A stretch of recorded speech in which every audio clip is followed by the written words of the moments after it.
When I was a child, I always wanted to be a superhero. I wanted to save the world and then make everyone happy. But I knew that I'd need superpowers to make my dreams come true. So I used to embark on these imaginary journeys to find intergalactic objects from planet Krypton, which was a lot of fun but didn't yield much result. When I grew up and realized that science fiction was not a good source for superpowers, I decided instead to embark on a journey of real science to find a more useful truth. I started my journey in California with a UC Berkeley 30-year longitudinal study that examined the photos of students in an old yearbook and tried to measure their success and well-being throughout their life. By measuring the students' smiles, researchers were able to predict how fulfilling and long-lasting a subject marriage will be, how well she would score in standardized tests of well-being, and how inspiring she would be to others. In another yearbook, I stumbled upon Barack Obama's picture. When I first saw his picture, I thought that his superpowers came from his super collar. But now I know it was all in his smile. Another aha moment came from a 2010 Wayne State University research project that looked into pre-1950s baseball cards of major league players. The researchers found that the span of a player's smile could actually predict the span of his life. Players who didn't smile in their pictures lived an average of only 72.9 years, whereas players with beaming smiles lived an average of almost 80 years. The good news is that we're actually born smiling. Using 3D ultrasound technology, we can now see that developing babies appear to smile even in the womb. When they're born, babies continue to smile, initially mostly in their sleep, and even blind babies smile to the sound of the human voice. Smiling is one of the most basic biologically uniform expressions of all humans. In studies he conducted in Papua New Guinea, Paul Ekman, the world's most renowned researcher on facial expression, found that even members of the Fori tribe, who were completely disconnected from Western culture and also known for their unusual cannibalism rituals, attributed smiles to descriptions of situations the same way you and I would. So from Papua New Guinea to Hollywood, all the way to modern art in Beijing, we smile often and use smile to express joy and satisfaction. How many people here in this room smile more than 20 times per day? Raise your hand if you do. Oh, wow. Outside of this room, more than a third of us smile more than 20 times per day, whereas less than 14% of us smile less than 5.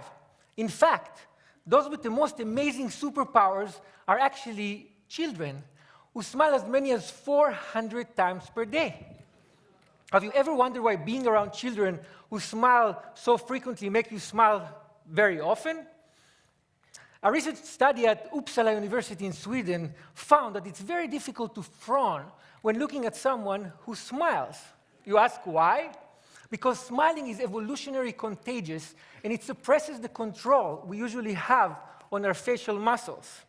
Mimicking a smile and experiencing it physically help us understand whether a smile is fake or real, so we can understand the emotional state of the smiler. In a recent mimicking study at the University of Clermont-Ferrand in France, subjects were asked to determine whether a smile was real or fake while holding a pencil in their mouth to repress smiling muscles.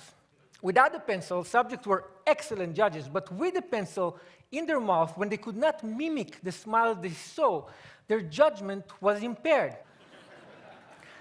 In addition to theorizing on evolution in the origin of species, Charles Darwin also wrote the facial feedback response theory. His theory states that the act of smiling itself actually makes us feel better, rather than smiling being merely a result of feeling good. In his study, Darwin actually cited the French neurologist Julien Duchamp, who used electric jolts to facial muscles to induce and stimulate smiles. Please don't try this at home. In a related German study, researchers used fMRI imaging to measure brain activity before and after injecting Botox to suppress smiling muscles.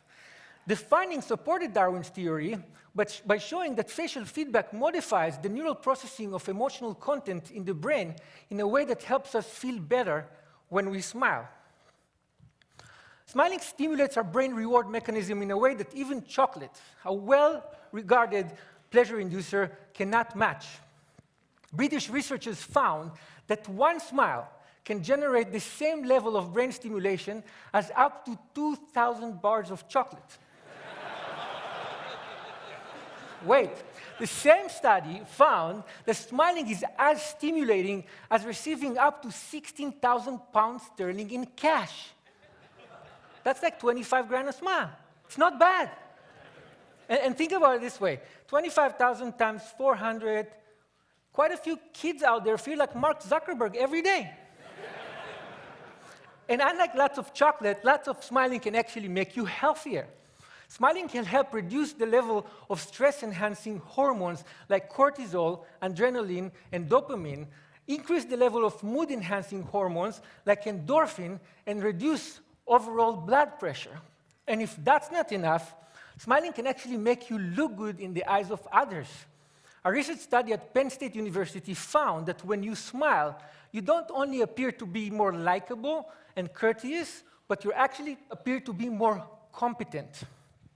So whenever you want to look great and competent, reduce your stress, or improve your marriage, or feel as if you just had a whole stack of high-quality chocolate without incurring the caloric cost, or as if you found 25 grand in a pocket of an old jacket you hadn't worn for ages, or whenever you want to tap into a superpower that will help you and everyone around you live a longer, healthier, happier life, smile.